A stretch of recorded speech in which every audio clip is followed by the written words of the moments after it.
नमस्कार, आप देखना शुरू कर चुके हैं न्यूज़ फॉर पब्लिक। इस वक्त हम मधुबनी ज़िले के पंडौल प्रखंड के अंतर्गत पंडौल रेफरल अस्पताल के परिसर में मौजूद हैं और हमारे पीछे देख सकते हैं जो स्वास्थ्यकर्मी हैं एनएचएम कर्मी, वो अनिश्चितकालीन हड़ताल पे चल रहे हैं। और आपको बता दें कि ये अनिश्चितकालीन हड़ताल का दूसरा दिन है और अपनी मांगों को लेकर के आर पार की लड़ाई लड़ रहे हैं सरकार से और अपनी मांगों को लेकर के पीछे हटने को तैयार नहीं है। और आइए हम इन्हीं सब मुद्दे पर बातचीत करते हैं कि जो इन लोगों को कार्य करने के दौरान क्या क्या समस्याएं होती है और कब तक ये लोग का अनिश्चितकालीन हड़ताल जारी रहेगा। जी, मेरा नाम नैना कुमारी है। मैं पीएससी पंडौल के अंतर्गत कार्यरत हूँ। जो दूसरा दिन है हड़ताल का, तो किन किन मांगों को लेकर के आज आप लोग हड़ताल? जी, हमारी बस एक ही मांग है, जो एफआरएस सरकार के द्वारा लगाई जा रही है उसका हम लोग विरोध कर रहे हैं। क्योंकि जो ये एफआरएस है, इससे हम लोगों को ये परेशानी नहीं है कि सरकार हम लोग को अटेंडेंस बनाने के लिए कर रही है। ठीक है, अगर सरकार 2 टाइम कहे 4 टाइम कहे, हम लोग अटेंडेंस बनाने के लिए तैयार है, क्योंकि हम लोग वो काम करते हैं। लेकिन हम लोगों का बस ये कहना है कि यदि ये एनएचएम कर्मी के लिए है तो रेगुलर कर्मी के लिए भी तो ये हो सकता है। यदि जो भी है नियम बन कर के आया है, तो ये एनएचएम कर्मी के लिए जो फर्स्ट टाइम यूज किया गया है, लगाया गया, ये आप रेगुलर पे भी लगा सकते हैं। पहले डॉक्टर से भी शुरुआत कर सकते हैं। हम ही लोग एफआरएस अटेंडेंस जब लागू होता है तो किन किन समस्याओं का आपको सामना करना पड़ सकता है? जी, हम लोग का सबसे बड़ी समस्या है नेटवर्क का, क्योंकि हम लोग गांव में काम करते हैं। नेटवर्क ऐसा है कि कहीं पे बिल्कुल भी नेटवर्क नहीं मिल पाता है, शायद ही किसी जगह पे नेटवर्क मिल पाता है। इसके अलावा भी और कई समस्याएं हैं, जैसे हम लोग महिला स्वास्थ्य कर्मी है, तो अनेक जगह ऐसा है जहाँ की ना वॉशरूम की सुविधा है, ना ही बिजली की सुविधा है। बिजली के बगैर तो आदमी रह भी ले, लेकिन सारा टाइम आप बताइए कि 9 बजे से लेकर 5 बजे तक कोई भी महिला वॉशरूम और पानी के अलावा कैसे रह सकती है इसके बिना? क्या ये संभव है? सरकार से पूछ।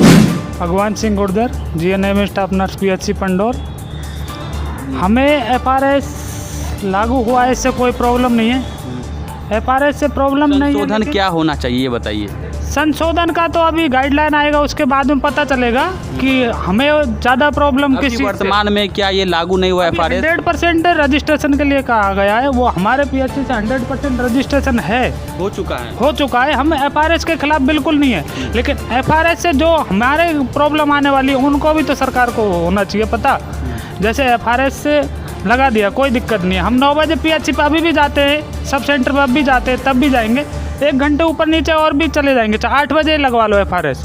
लेकिन हमें 8 बजे पहुंचने के लिए 5 बजे घर से निकलना पड़ेगा, क्योंकि आप ट्रांसपोर्ट देखो, अपने सड़कें देखो, पहले सब सेंटर कहाँ बना हुआ है उसकी लोकेशन आके देखो। उसके बाद नेटवर्क प्रॉब्लम देखो। आप नेटवर्क प्रॉब्लम ऐसा है कि अगर पीएचसी से फ़ोन जाए तो वो भी आप रिसीव नहीं कर पाओगे। अगर किसी को पहुँचना है सब सेंटर पर, तो जिला से टीम आती है, वो भी नहीं पहुँच पाती 3 दिन के अंदर।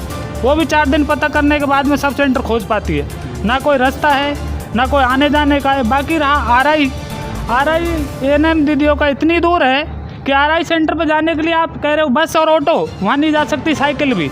अपना कैरी बैग, वैक्सीन बैग खुद उठा के लेके जाएं, वहाँ से वैक्सीन लगा के आप फिर सेंटर पर आके उनका अटेंडेंस बनाओ, उसके बाद फिर जाओ, फिर आने के बाद फिर बनाओ।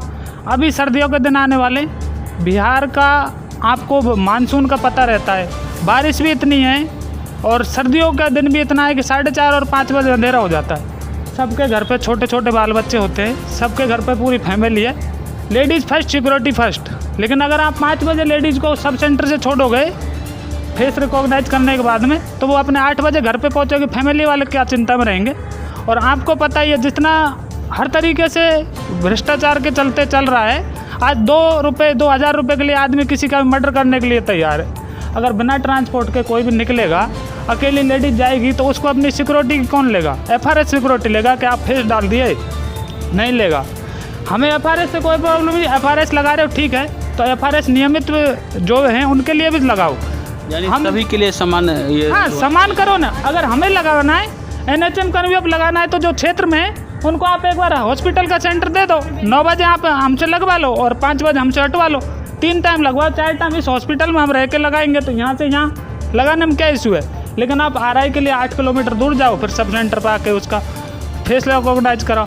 परमानेंट स्टाफ अपने 8 बजे आता है, 2 बजे चले जाता है। हमारे लिए ये क्यों है कि हम 9 बजे जाएँ और 5 बजे आएँ? टाइम हमारा ज़्यादा, ड्यूटी हम ज़्यादा करें, ट्रांसपोर्ट के लिए हम ज़्यादा जाएँ, सैलरी हम सबसे कम उठाएं, उसमें भी हमें 4 महीने से सैलरी नहीं दिया गया है।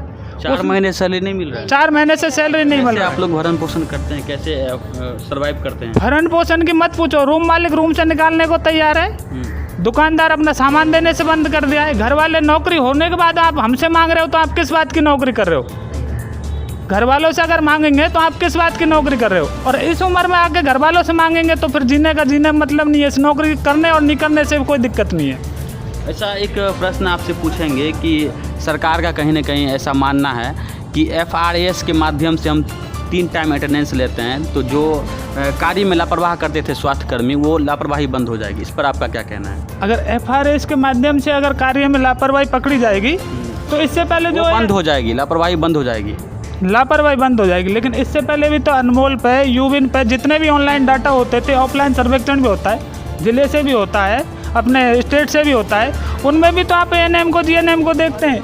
यहाँ पे प्रभारी सर हैं, HM सर हैं, BCM सर हैं, वो भी तो अपने सर्वेक्षण में जाते हैं। उनको कोई कमी मिलती है तो वो भी तो अपने ज़िले को सबमिट करते हैं ना। अगर इतना सारा स्टाफ लेके चल रहे हैं, उनको भी किसी चीज़ का प्रभार दिया गया है तो वो भी तो आज तक देख ही रहे थे ना। आज से पहले स्वास्थ्य विभाग नहीं चल रहा था। एक स्वास्थ्य विभाग में टाइम बाउंडेशन आप लगा रहे हो, ये तो नहीं चल पाएगा। स्कूल की तरह नहीं है कि आप स्कूल में 9 बजे जाके बना के 5 बजे आ जाओ। टीचर कभी रात में बच्चों को पढ़ाने गए, लेकिन हमारा यह 24/7 आपको ड्यूटी करनी है। इमरजेंसी हमेशा चालू रहती है, कोई त्योहार नहीं होता हमारा, हमेशा त्योहार को भी ड्यूटी करनी है।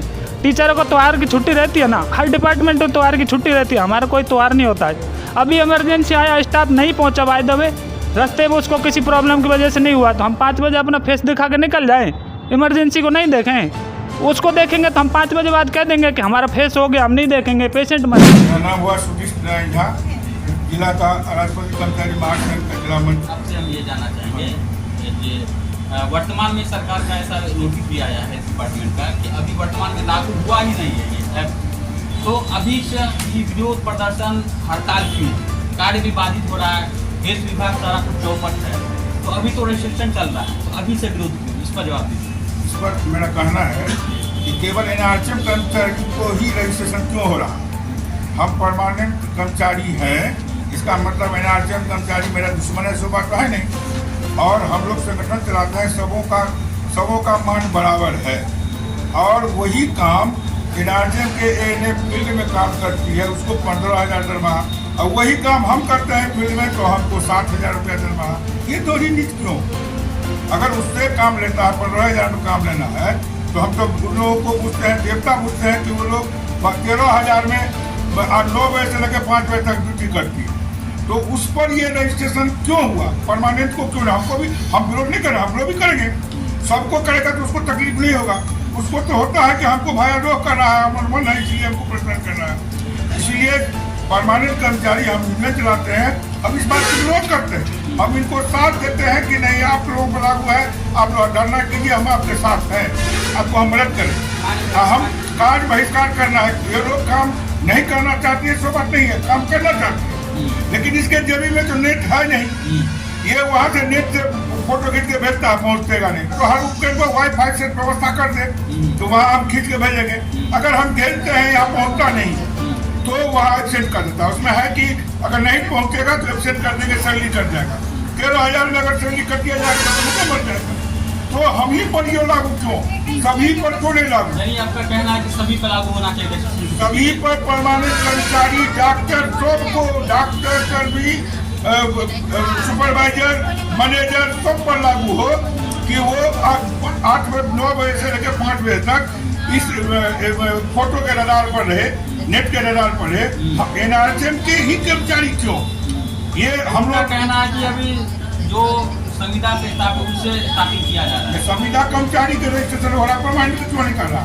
जब लागू नहीं कर रहा है सबको रजिस्ट्रेशन करके रख दे, जब लागू होगा तो सबको करे, अलग ट्रायल क्यों कर रहा है? ये रिसर्च सेंटर तो है नहीं अनुबंध कर्मचारी जो उसी पर सब लागू होगा, सभी को कर दे, सभी चिकित्सक को कर दे, सभी कर्मियों को कर दे, सबको ये रजिस्ट्रेशन कर दे, एक बार लागू करे। हम काम का विरोध ही नहीं है, काम पंजौर मधुबनी जिला काम करने में कभी पीछे नहीं रहता है, वो काम आज भी काम करते हैं, हम लोग जी जान लगा करके सब फोटो फिट करके रखते हैं। एक ही नियम सभी पर लागू होना चाहिए, एक ही नियम सभी पर लागू होना चाहिए। सुना आपने यहाँ की जो स्वास्थ्यकर्मी हैं, कहीं न कहीं जैसा कि ऐसा लग रहा है, इस बातों से लग रहा है कि इनका कहीं ना कहीं सरकार शोषण कर रही है और जो इसको केंद्र पर मूलभूत सुविधा प्रदान करनी चाहिए वो कहीं ना कहीं नहीं है। इसके कारण से कार्य करने में असुविधा इनको हो रही है। अगर ये वीडियो आपको अच्छा लगा हो तो लाइक करें, अधिक से अधिक शेयर करें और YouTube चैनल को सब्सक्राइब करें और साथ में बेल आइकन दबाना ना भूलें।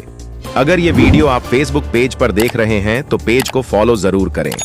हमारा वीडियो ध्यान पूर्वक देखने के लिए आपका बहुत बहुत शुक्रिया।